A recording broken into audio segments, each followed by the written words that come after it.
What's up, guys and gals? It's time for the latest chapter of Strike It Rich, chapter 57, and it's a fight chapter. They fight. And we get a bit of a comeback. It's a pretty good chapter overall, really. There's just not a whole lot to talk about. Nothing that we haven't already covered realistically in the last chapter in regards to characters.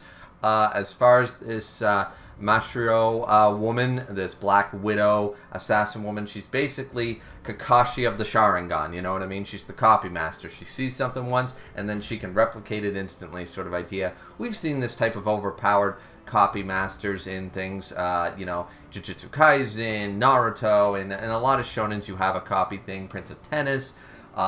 We've seen this before to a degree, and usually, even in Food Wars, for God's sakes.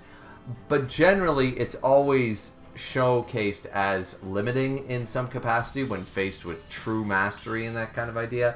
This one's a little bit of a harder pill to swallow because it implies that basically she could look at Demon's Bane or Blastcore and instantly do it and stuff like that. And that's where we get into a little bit of an issue as far as that's why when you do copy powers, when you do the whole kinetic vision mixed with eidetic memory, mixed with I can just do it the moment I see something, I can instantly do it. The problem there is that really breaks power scaling until you write it in a way that is very limiting to a degree. You can't copy, for example, specific techniques, things that are inherited by DNA, or things that require Superman syndrome, or things like that. Now, granted, she's doing things that anybody can learn so far, so I'm not totally against it, but once again, it's where I've seen this so often, it's just a little weird to introduce it, I guess, early, quote-unquote, into Kengan. It feels like an odd place to... I don't know what it is. Something about this just last chapter sort of rubbed me the wrong way, and now it's still sort of meh for me. But other than that, if we accept the premise of it, it's totally, it's fine. She's crazy, she's evil, and she thinks that everything, because she can copy anything she sees, which once again, I'm not going to buy that she can copy the Blast Core or the Dragon Shot or something if she saw those things. She's copying very trainable Kung Fu, not things that just anybody, basically, if you train like Lee does, you can get to this level. I'm okay with that degree. It's just they're giving her this overwhelming presence, and then she's mocking it.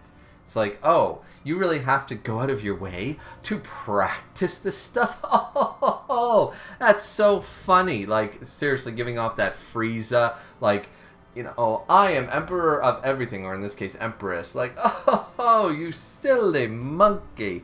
Like, just completely trash talking here at this point, right? Like, you should be able to see it once and do it perfectly. Like, what are you talking about? She's putting on this air of arrogance, this entitlement, this, all that stuff. And Lee is hurting. She's on her back foot and stuff like that. And it's like, she really, like, she's just straight up a genius. Like, there's just no other way. She's a genius because, if she saw Fajin once and was able to do it, that's insane. But all right. So she goes for her own Fajin against a HUA Jin, and still gets beaten out. Like, she keeps getting beaten out. She's not able to land a punch. We get some really good choreography, some really good impactful bam, wham, bam, thank you, ma'am sort of panels. We do get to see those, and they are really good, but even her Fajin is able to cancel out. So they were clashing Fajins, but Black Widow's here is able to beat out Lee's.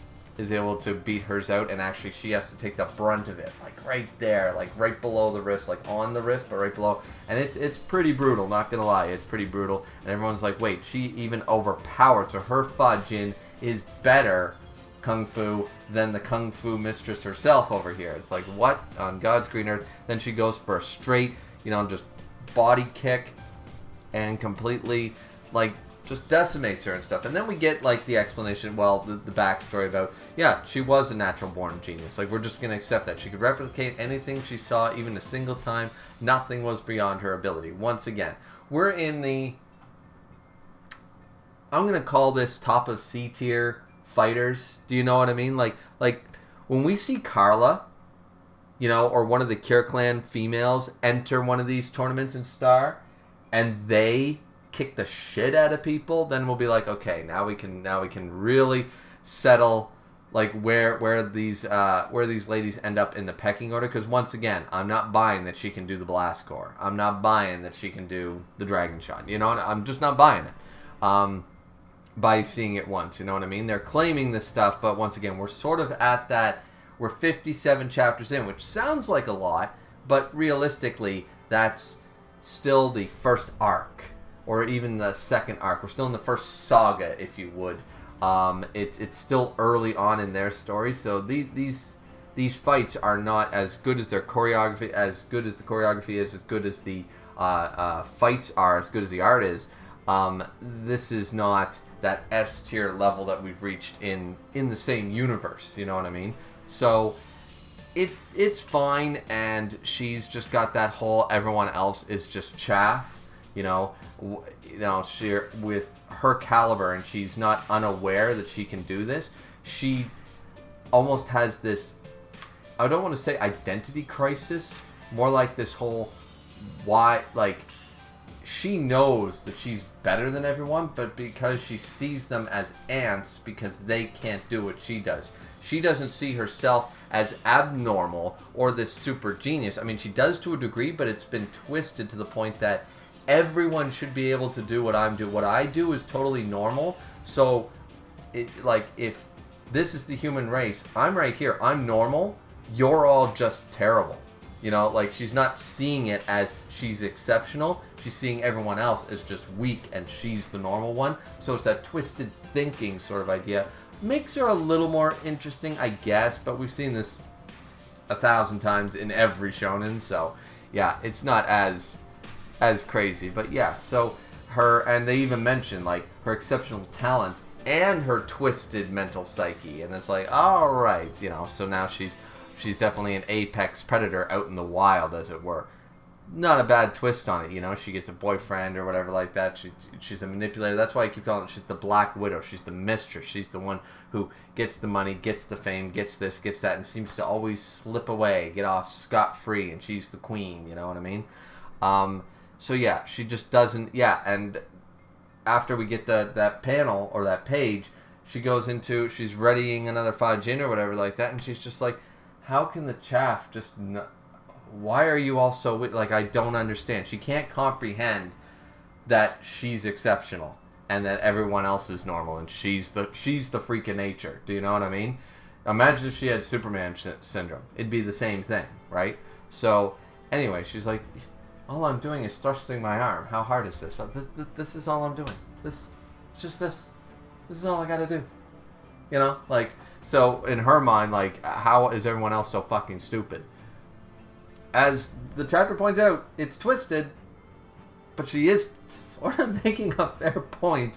You know, if you're born that naturally talented at that level, you just don't understand how people can't do it, you know? So this is where she just lands the hit again, and it's just like, oh, and she's taking a brutal beating and stuff like that.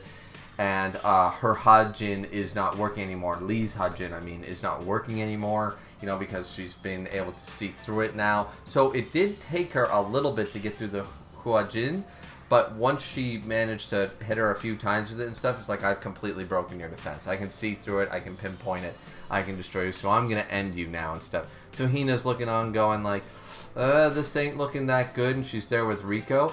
Riko is getting pissed. Of course, the sisters, two of the better characters in the series, so she just immediately, after watching her just get brutalized and stuff like that, like, Lee is taking every hit, she's barely able to defend, she's trying to keep her consciousness, she doesn't know what to do, and then boom, Riko yells, bellows from the crowd, and Hina's like, oh my god, my eardrums, and just says, don't be such a fucking pussy, get your ass in there, you know, and it's just like, alright, that was her wake-up call, you know, and Black Widow's there going like, she actually stupid? She wants her to come into my circle of death? Like, are you insane? Like, that's just a hopeless ideal.